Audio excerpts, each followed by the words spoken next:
Un maire, un promoteur, un architecte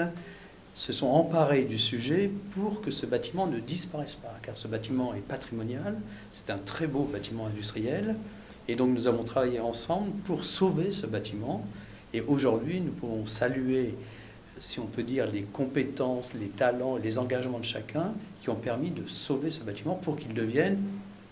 un des fleurons du patrimoine de BNP Immobilier. Oui, je vais vous dire pourquoi, parce qu'en fait, très clairement, je peux le dire ce soir, ce sera le futur siège social de BNP Paribas Real Estate et nous déménagerons en 2022. Et pour nous, avoir un bâtiment qui retrace une histoire industrielle, puisque c'était Renault qui l'occupait, qui est aussi un grand client du groupe BNP Paribas, donc on était ravis aussi de travailler avec Renault, mais qui permettent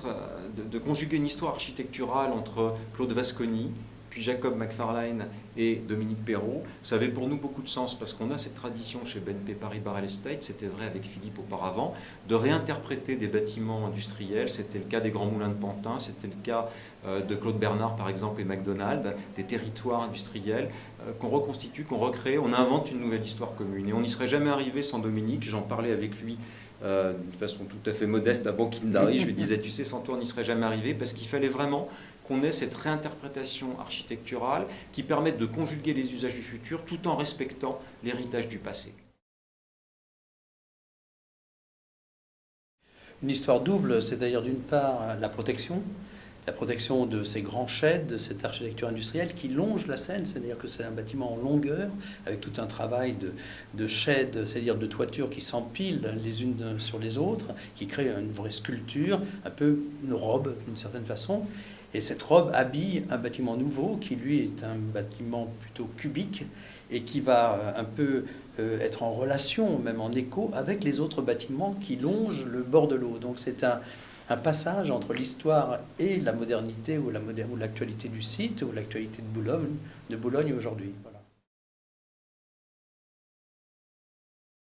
Un peu plus de 37 000 mètres carrés, avec une véritable rue intérieure qui sera ouverte à la population, ouverte aux habitants de Boulogne, ouverte à nos collaborateurs, à nos clients. Ce sera vraiment un laboratoire d'expérience immobilière, c'est comme ça qu'on veut le concevoir, et ce sera un showroom permanent pour BNP Paribas Real Estate, pour l'ensemble de ces métiers. Donc cette rue intérieure va représenter près de 5 000 mètres carrés de services. On va y avoir toutes sortes d'activités, auditorium, fitness, salle de réunion, food court, des espaces qui seront partagés avec des associations, des interventions de street art. Donc vraiment un lieu de vie largement ouvert sur les habitants, sur les usages et qui va vivre, véritablement vivre.